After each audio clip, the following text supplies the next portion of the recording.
네, 여러분 안녕하십니까. 바로 보는 TV 옴부즈맨의 김승재입니다. 지난주 연합뉴스TV에서는 더불어민주당 이재명 대표 피습 관련 뉴스와 함께 일본 강진 발생 관련 이슈 등 다양한 뉴스들을 전해드린 바 있는데요. 먼저 지난주 주요 뉴스부터 정리해 보겠습니다.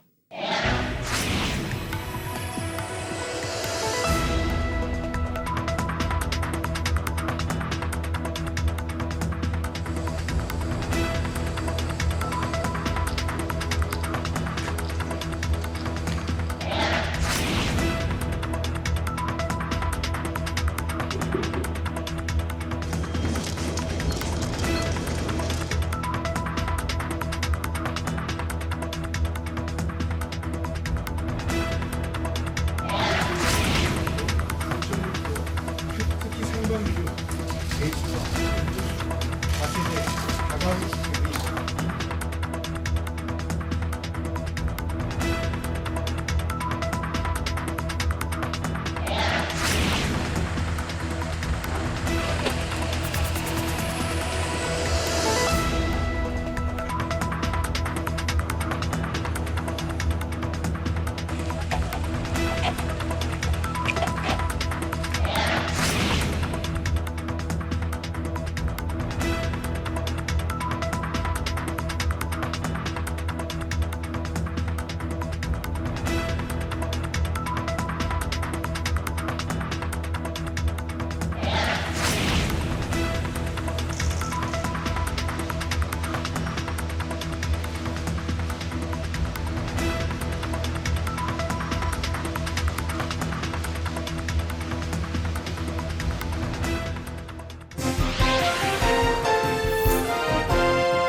지난 2일 더불어민주당의 이재명 대표가 부산 방문 일정 중 60대 남성이 휘두른 흉기에 피습되는 사건이 발생했습니다. 야당의 당 대표가 피습된 중대한 사건인 만큼 많은 보도가 이어졌는데요. 먼저 관련 보도를 살펴보겠습니다. 연합뉴스TV는 지난 2일 이재명 더불어민주당 대표가 새 일정으로 부산 가덕도 신공항 부지를 살펴보던 중 괴한으로부터 피습을 당했다고 보도했습니다. 이어 용의자가 이 대표 주변에서 지지자처럼 행동하던 중 사인을 요구하며 접근하다 소지하고 있던 흉기로 공격했다며 해당 용의자가 현장에서 검거되었다고 보도했습니다. 같은 날 오후와 저녁에는 피습 사건과 관련한 윤석열 대통령과 정치권의 입장을 전했고 투나잇 이슈, 뉴스포커스 등을 통해 이번 사건에 대한 진단과 정치인에 대한 테러가 지속적으로 발생하는 이유에 대해 살펴보았습니다. 또한 부산 피습 현장, 법원, 경찰서 등을 연결해 수사와 관련된 소식을 신속하게 전달했습니다. 사안이 중대한 만큼 다양한 보도를 통해 사건을 여러 방면에서 살펴본 보도였다고 평가됩니다. 특히 현장을 연결해 취재기자, 목격자, 경찰 당국자의 목소리를 생생하게 전달하고자 노력하며 시청자에게 정확하고 빠르게 소식을 전했다는 점에서 적시성과 객관성을 갖춘 보도였다고 생각합니다. 다만 이재명 대표의 후송 과정에서 제기된 문제점들을 짚어보지 않은 점은 아쉽게 느껴집니다.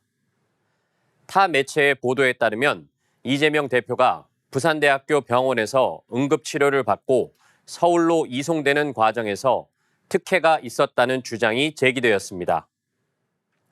해당 보도에서 인용한 속초의료원 여한솔 응급의학과장은 이재명 대표 피습을 아쉽게 생각하며 어떠한 경우에도 폭력은 정당화될 수 없다면서도 이송 과정에서 근본적인 특혜의 문제가 있다고 주장했습니다. 여 과장은 부산대병원에서 치료가 가능함에도 환자의 사정으로 서울대 병원으로 이송하는 과정에서 119 구급 헬기를 이용했는데 이는 일반 시민에게 적용되지 않는 특혜라고 주장했습니다. 아울러 지방 의료를 활성화해야 한다는 이재명 대표가 지역 대학 병원을 무시한 처사라고 비판했습니다.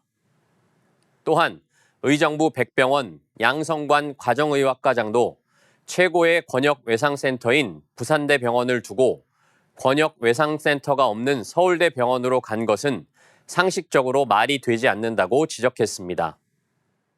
비록 일부 의사들에 의해 제기된 주장이지만 타당한 의견이라고 생각됩니다.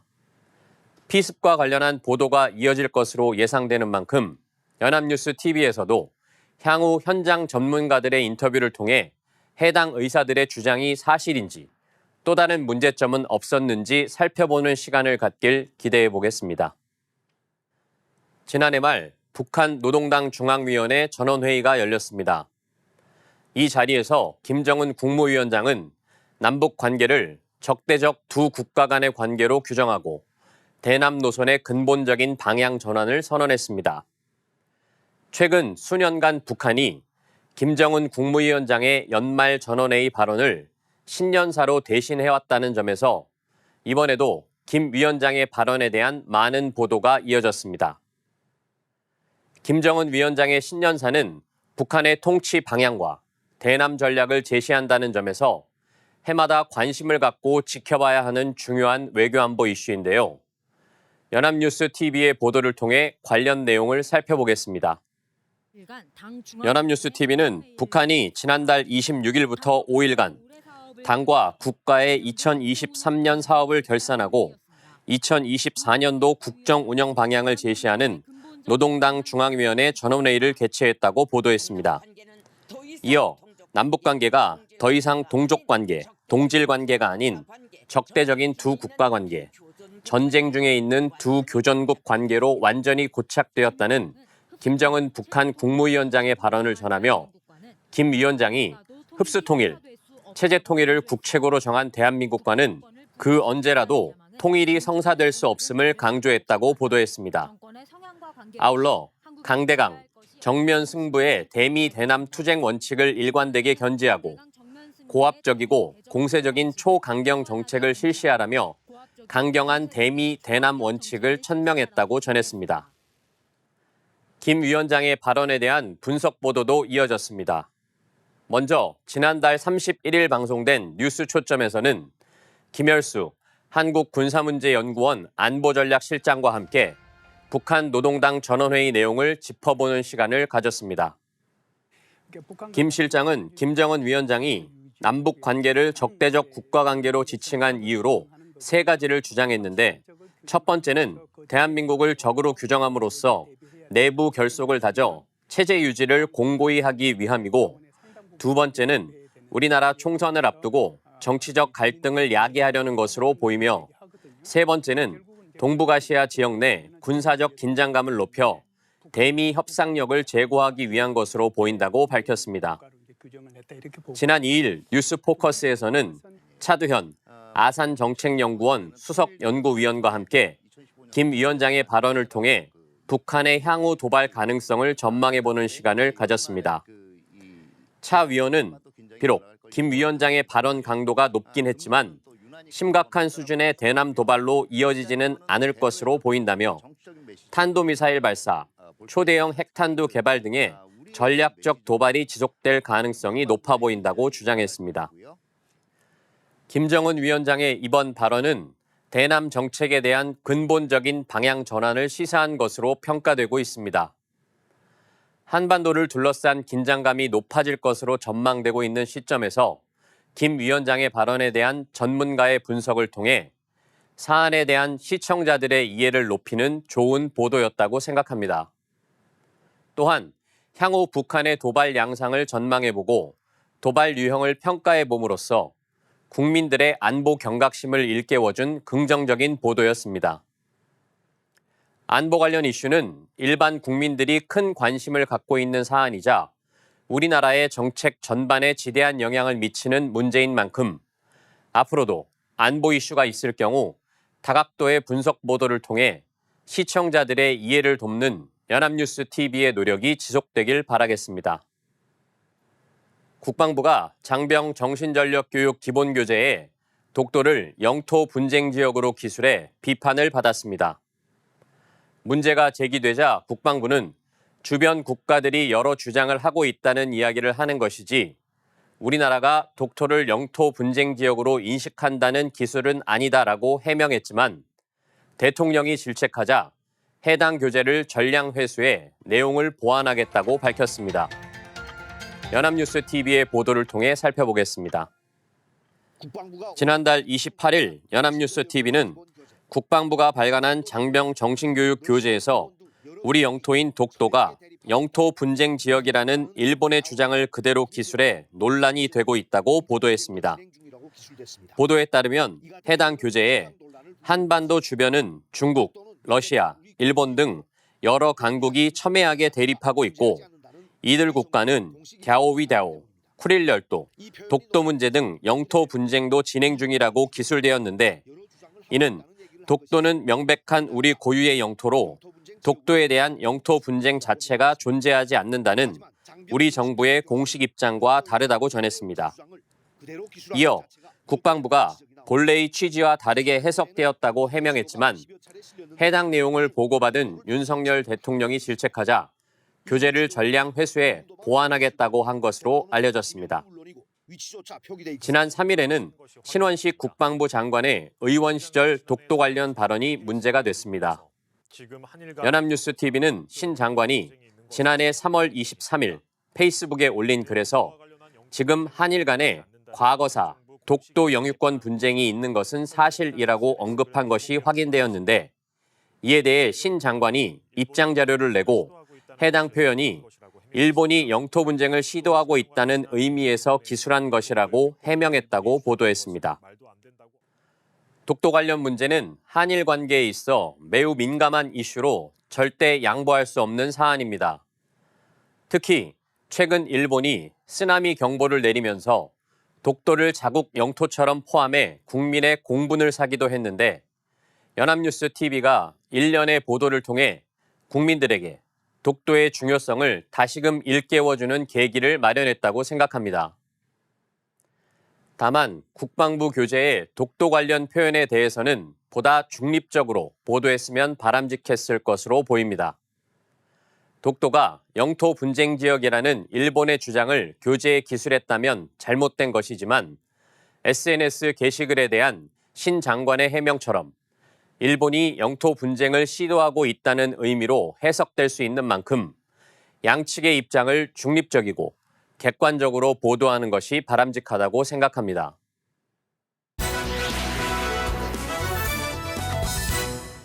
네, 이번 시간은 주말에 방영되는 제작 프로그램을 대학생의 시선으로 분석하고 평가해보는 캠퍼스 TV 리포트 시간입니다.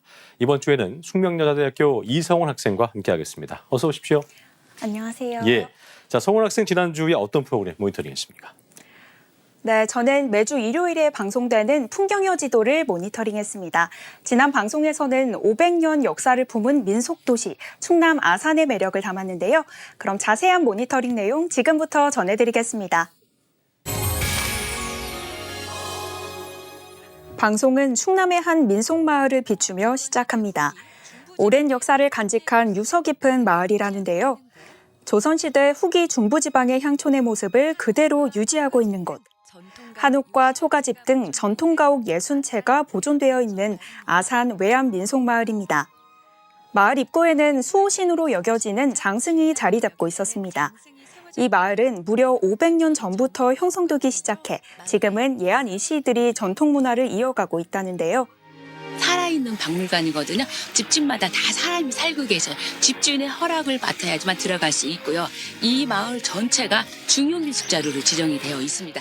조선시대 사용했던 디딜방아가 눈에 들어왔는데요. 발로 밟아서 곡식을 찢는 농기구였습니다. 디딜방아를 지나면 지포로 지붕을 엮어 만든 초가집 진사댁이 나온다고 합니다. 조선시대 과거 중 하나인 진사시에 합격한 사람의 집으로 주택을 보면 그 시대의 계급을 알 수 있다고 합니다. 외암마을에는 한옥에서 하루 묵을 수 있는 곳이 있다는데요. 조선 후기 고위 관례를 지낸 인물이 살았던 곳으로 마을의 전통 문화를 보존하고 알리기 위해 민박집으로 운영하고 있다고 합니다. 관광지이기도 하지만 실제 주민들이 사는 마을인 만큼 옛 선조들이 그랬듯이 마을 고유의 전통과 문화를 이어오고 있습니다. 불편한 점이 많이 있죠. 많이 있지만 감사하고 전국에 이런 민속마을이 8군데 있는 중에서 유일하게 중부지방에 이런 민속마을이 있다는 자체도 자부심이 있는 거죠. 마을 근처에는 잔치국수, 국밥 등 전통 음식으로 가득한 저작거리가 있다는데요. 한복을 입고 정말 옛 불판에서 파전을 구워내시는 모습에 장인의 향기가 물씬 풍겼는데요. 파전이 기름에 붙여지는 지글지글 소리에 저도 절로 배가 고파졌습니다. 어제는 비 오고 오늘은 눈 오고 파전 생각나서 술 한잔 먹으러 왔습니다. 저작거리의 파전은 아산의 대표 농산물을 활용해 만들어집니다. 우선 파의 주재료인 쪽파의 상태가 아주 신선해 보였습니다. 쪽파는 어디서 가져온 건가요? 도고에서 갖고 오는데요. 도고 쪽파가 맛있어서 우리는 도고 쪽파만 써요. 아산시 도고면에서 재배한 향이 짙고 단단한 식감을 가진 쪽파라고 합니다. 감자가루, 전지분유, 맵쌀, 콩가루까지 무려 11가지 곡물의 모습이 보이는데요.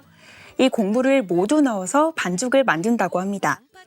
11가지 곡물가루와 계란, 양파즙과 물을 넣고 골고루 섞어주면 반죽이 완성되는데요. 밀가루 냄새와 질척한 느낌이 싫어서 겉이 바삭하고 속이 촉촉한 반죽을 만들게 되셨다고 전했습니다. 직접 도고 파전을 만드는 모습을 보여주셨는데요. 반죽 위에 아끼지 않고 넉넉하게 올라가는 도고 쪽파의 양이 인상 깊었습니다. 새우까지 올리고 오징어, 홍합 등 싱싱한 해산물을 올린 다음 다시 한번 반죽을 덮습니다. 겉바속촉 파전은 이 파전을 뒤집는 적당한 타이밍에 달려 있다고 하는데요. 천천히 기름이 아껴지고 이렇게 위로 올리면 기름이 이렇게 밑으로 빠져요. 이렇게 다. 이렇게 밑으로 빠지면 손님들이 그만큼 기름이 덜 묻겠죠. 직접 고안하신 특수 불판의 비결이라고 하는데요. 정말 맛있게 먹고 간다, 오래오래 해달라, 또 오겠다 이런 손님들을 위해 정말 힘이 닿는 데까지 하는 게 꿈이라는 이야기를 전하셨습니다. 외암 민속마을에서는 지풀을 이용해 다양한 공예품을 만들어 볼 수 있다는데요. 집과 풀은 조선시대 당시 생활도구를 만드는 데 쓰였던 귀한 재료들입니다. 지푸로 만들 수 있는 건 정말 다양한데요. 영상에서는 복조리를 만드는 모습이 보여졌습니다. 복조리를 한번 해보려고 그래요. 쌀을 잃을 때처럼 이걸 잃어서 복을 많이 받을 수 있게 잃어라 하는 그런 차원에서. 쌀에서 돌을 골라낼 때 사용하던 조리인데 앞에 복자를 붙여서 요즘은 선물용으로도 많이 한다고 합니다. 복조리는 설날 새벽 부엌에 많이 걸어놓았다고 합니다. 선생님의 안내에 따라 짚을 하나씩 순서에 맞춰 차근차근 엮고 점점 그 모양이 갖춰졌습니다. 이춘경 우리지풀 연구회장은 공예를 줄이기 위해 친환경 재료를 많이 찾아서 하는데 공예는 전부 들에 있는 짚이나 풀을 사용한다고 전했습니다. 또 직접 만드는 과정에서 마음도 치유가 되고 볏집에서 나는 냄새의 매력이 있다고도 전했는데요. 마을 자체가 민속마을이고 초가지붕이 있는 거주지역이고 하니 마을 구경도 하고 다양한 작품도 보는 걸 추천한다는 말을 전했습니다. 한 땀 한 땀 전통을 이어나가는 민속마을. 충남의 외암 민속마을에 방문하여 특별한 추억을 쌓아보는 건 어떨지 권유하는 말로 방송은 마무리됩니다. 네, 모니터링한 내용 잘 봤습니다. 성훈 학생, 이번 풍경로 지도를 보면서 어떤 점이 가장 와닿았습니까? 네, 요즘 20대들 사이에서도 이 시끌시끌한 도심에서 벗어난 고즈넉한 곳에서의 한옥스테이나 농촌 체험이 또 유행하고 있는데요. 충남 외암 민속마을은 실제 한옥과 초가집이 무려 60채가 보존되고 있고 또 현재도 사람이 다 살고 있는 만큼 정말 생생하게 살아있는 민속마을이라는 느낌이 들었습니다. 또 기름에 지글지글 붙여진 이 바삭한 파전을 맛볼 수 있고요. 지푸를 이용해 여러 공예품을 만들어 볼 수 있다는 점에서 저도 친구들과 꼭 한번 방문해보고 싶다는 생각이 들었습니다. 네, 저와 같은 생각을 했군요. 알겠습니다. 지금까지 숙명여대 이성훈 학생과 함께했습니다. 고맙습니다. 고맙습니다.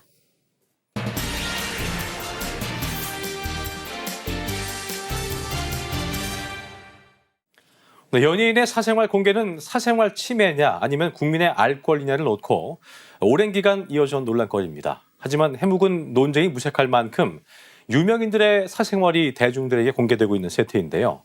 최근에 연예인 마약 수사 과정에서 사생활 유출 이슈가 불거지면서 언론의 보도 목적과 취재 방법이 정당했는가에 대한 비판의 목소리가 나오고 있습니다. 오늘 TV와 비평에서 관련 내용 자세히 짚어보겠습니다. 도움 말씀에 동아방송예술대학교 정은희 교수와 함께합니다. 어서 오십시오. 안녕하십니까? 예, 자, 연예계의 비보였죠. 네. 예, 마약 투약 혐의로 조사를 받던 배우 이선균 씨가 극단적 선택을 하면서 무분별하게 이어지던 사생활 보도 행태가 도마 위에 올랐는데요. 네. 자, 먼저 최근 논란이 된 보도 내용이 어떤 것인지부터 좀 짚어주시죠. 예. 네, KBS 뉴스9에서 배우 고 이성균의 마약 투약 의혹 보도 과정에서 유흥업소 실장과의 녹취록을 공개했었습니다. 이에 대한 우려의 목소리가 많은데요. 김영일 극동대학교 언론홍보학과 교수는 지난달 10일 KBS 옴부즈맨 프로그램인 TV 비평 시청자 데스크에 출연해서 고 이성균 씨와의 또 유흥업소 실장 간 녹취록 보도를 두고 유명 연예인 관련된 사안이다 보니 시청자들의 관심이 큰 것은 사실이라면서도 직접 증거는 찾지 못한 상태에서 사실 여부가 확인되지 않은 진술 내용이 경찰 외부로 유출이 되고 이를 토대로 추측성 보도를 하는 것은 결코 바람직하지 않다고 언급을 했습니다. 시청자의 알 권리도 중요하지만 보도 당사자가 부당한 피해를 받지 않도록 주의할 필요도 있다고 지적을 했습니다. 이에 박희봉 KBS 보도본부 사회부 팀장은 마약 남용은 공중보건과 사회 질서에 큰 영향을 끼치는 중대 범죄고 유명 연예인이 연루돼 사회적 관심이 큰 사안이라 언론이 실체를 규명할 필요가 있다고 판단했다며 보도는 사건 연루 당사자, 경찰, 연예인 등 입장과 반론을 최대한 취재하고 당사자들의 입장을 균형 있게 구성했다고 언급한 바 있습니다. 해당 보도는 현재 방송통신심의위원회에 민원이 접수된 상태입니다. 게다가 이 씨가 숨지기 바로 전날에도 한 유튜브 채널은 사적인 녹취록을 보도해서 여론의 질타를 받은 바 있습니다. 한편 TV조선은 지난달 27일 이성균 씨 유서 일부를 공개했습니다. 보도 앞에는 단독이라는 표기를 붙였었는데요. 27일 오전 이 씨가 유서 같은 메모를 남겼다는 건 언론 보도를 통해 밝혀졌지만 구체적인 유서 내용이 공개된 건 처음이었습니다. 이에 이를 인용 보도한 경우도 많았습니다. 언론이 고인의 유서를 유가족 동의 없이 공개하는 일은 이례적인 일입니다. 그랬군요. 자, 유명인들이나 공적 인물이 스캔들이나 범죄에 휘말리는 경우에 사건의 본질과 상관이 없는 사생활이 여과 없이 네. 보도가 돼서 논란이 된 경우는 뭐 이번도 마찬가지지만 과거에도 많이 있어 왔잖아요. 맞습니다. 어떤 내용들이 있었는지 좀 정리해 볼까요? 네, 최근만 보더라도 남현희 씨, 전청조 씨 사건에 대한 보도가 있었죠. 특히 예. 사생활에 대한 보도가 많아서 왜 이런 것을 우리가 알아야 하지라는 생각이 들 정도로 매우 불편했던 기억이 있습니다. 그렇습니다. 사건의 본질은 사생활이 아니라 각종 사기 사건, 범죄에 관한 상황입니다. 예. 그러나 이 외의 보도들이 많아지면서 이 사건과 관련 없는 이야기들이 생성이 됐었죠. 불법 촬영 혐의를 받고 있는 황의조 선수에 대한 기사 역시 마찬가지였습니다. 정치인들 또한 이러한 보도에 시달리는 경우들이 있습니다. 사건의 중심인은 공인이라고 해서 사건과 무관한 사생활까지 매체에 보도될 이유는 없습니다. 예. 언론의 항변은 이렇습니다. 정당한 공적 관심사에 대해서 실체를 규명하기 위한 보도라는 것인데 가십성 내용이 여기에 포함될지 모르겠습니다. 어쨌든 하지만 무분별한 이 사생활 침해에 대한 비판도 잇따르고 있는 것인데 네. 실제 유명인들의 사생활 보도에 대한 찬반 의견도 있을 것 같습니다. 어떤지 짚어주시죠. 네, 사실이 확인되지 않은 루머 확산, 사건과 무관한 사생활 보도, 경찰 수사 과정의 과도한 공개 등이 이 씨를 죽음으로 내몰았다는 여러 의견들이 나오고 있습니다. 예. 연합뉴스의 보도에 따르면 한국자살예방협회 방송문화위원장을 맡고 있는 유현재 서강대 신문방송학과 교수는 범죄 사실과 무관한 보도를 했던 언론사나 특정 유튜브 채널과 같은 유사 언론 등에 대해서 강력한 처벌을 해서 책임감 있는 보도를 위한 표시석 사례를 만들 필요가 있다고 주장했습니다. 문화일보의 보도에 따르면 배상훈 우석대 경찰행정학과 교수는 언론의 자유도 중요하지만 사건의 본질과 무관하게 사생활이 노출되는 상황을 방지하기 위해서 신뢰할 수 있는 언론들 사이에 협약이 필요하다고 말했습니다. 네. 앞서 KBS 측은 마약 사건에 연루된 유명 연예인이어서 사회적 관심이 큰 사안이라 보도했다고 했습니다. 사건과 관련 없는 사생활 보도는 지양되어야 한다고 생각합니다. 예. 한국기자협회의 선정적 보도와 2차 피해를 막기 위한 보도 권고 기준이라는 것을 보면은 여기 네. 이제 마약이나 성폭력, 아동 학대 등에 대한 내용을 포함하고 있는데 저희가 오늘 다루고 있는 이 내용, 사생활에 대한 보도의 어떤 윤리 강령, 권고 기준은 없는지 궁금한데 이 내용도 좀 짚어주시죠. 네, 지금 말씀하신 대로 한국기자협회에는 성폭력 범죄, 아동학대, 마약류 등에 관한 보도에 있어서 보도 권고 기준이 있습니다.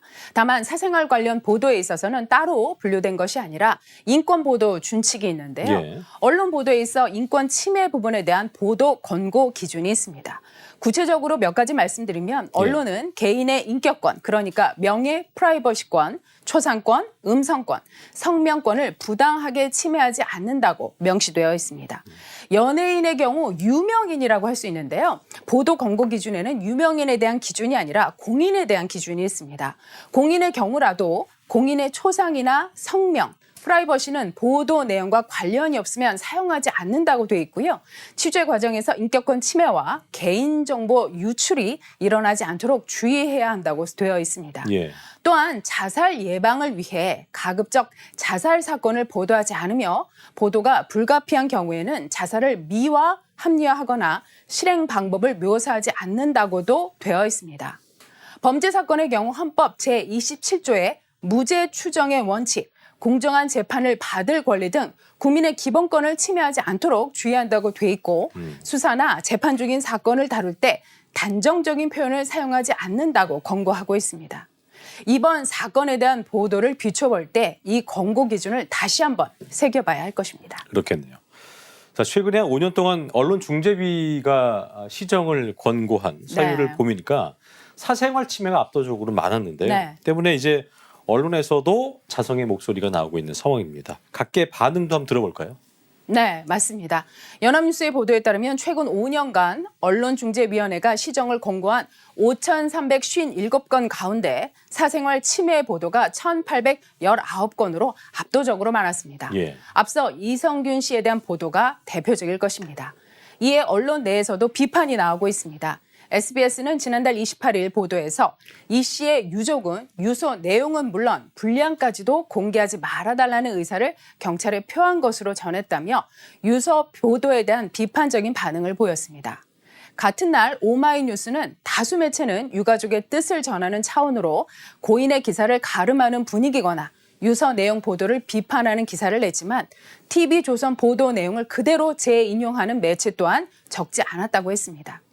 김우성 YTN 앵커는 지난달 28일 생생플러스 방송에서 TV조선 보도를 비판했습니다. 이에 유현재 서강대 커뮤니케이션 학부 교수는 한나 아렌트의 악의 평범성을 언급하면서 정보를 수용하고 생산하는 경계도 모호한 상태에서 어느 대중도 가해자가 될 수 있다며 사회적 타살을 저지를 수 있다고 지적했습니다. 그랬군요. 정치권에서는 지난달 27일 국회 과학기술정보방송통신위원회 김홍일 방송통신위원장 후보자 인사청문회에서 이날 세상을 떠난 배우 이성균 씨 관련 언론 보도를 한 목소리로 질타했습니다. 의원들은 앞서 말씀드린 KBS 보도 행태를 지적했는데요. 국민의힘 김병욱 의원은 KBS는 범죄 사실과 연관이 있다고 볼 수 없는 내용을 방송해서 고인이 생을 지속할 수 없을 정도의 모멸감을 느끼게 했던 것이라며 분명히 국가가 문제 제기를 하고 바로잡아야 한다고 지적했습니다. 더불어민주당 박찬대 의원은 이 씨 관련 보도가 석 달간 2,872건에 달한다고 하면서 특히 언론이 이 씨의 사생활을 무차별하게 폭로했다는 것이 밝혀지고 마약 사건과 직접 관련 없는 사적 대화가 나왔는데 이게 뉴스 가치가 있는 것인가라는 비판을 했습니다. 그렇군요. 자, 유명인들의 사생활을 자극적으로 소비하는 언론 행태에 대해서 깊은 성찰이 어느 때보다 필요한 때인 것 같은데요. 네. 끝으로 교수님께서 책임 있는 언론 보도 역할을 짚어주시면서 마무리 짓겠습니다. 예. 네, 이번 사건 보도는 저도 너무 속상했었는데요. 예. 언론이 미치는 사회적 영향력 매우 지대합니다. 예. 그런 만큼 어떤 사안이라도 보도에 신중을 기해야겠습니다. 특히 어떤 보도에서도 국민들의 알 권리도 고민하면서 개인의 사적 영역 역시 지켜야 합니다. 아직 정확한 수사 상황이 나오지 않은 상황에서 추측이 난무한 보도가 이런저런 말들을 양산하고 또 그 당사자는 극단적 선택을 하게 되는 상황은 너무나 슬프고 답답한 현실이 되고 있습니다. 그리고 이러한 경우는 이번이 처음이 아닙니다. 사실과 공익을 추구하면서도 정당한 시선으로 사안을 바라보는 엄격함이 필요하겠습니다. 언론의 글은 칼날이 될 수 있습니다. 이 점을 잊지 않는 언론이 되기를 바랍니다. 네, 언론이 꼭 새겨야 할 내용까지 잘 들어봤습니다. 지금까지 동아방송예술대학교 정은 교수와 함께했습니다. 고맙습니다. 고맙습니다. 예. 네, 저희 옴부즈맨 제작진은 여러분의 다양하고 소중한 의견들을 기다리고 있습니다. 방송을 보시고 느낀 소감을 연합뉴스 TV 홈페이지 내 시청자 게시판이나 SNS로 보내주시면 됩니다. 저희는 다음 주 시간에 다시 인사드리겠습니다. 여러분 고맙습니다.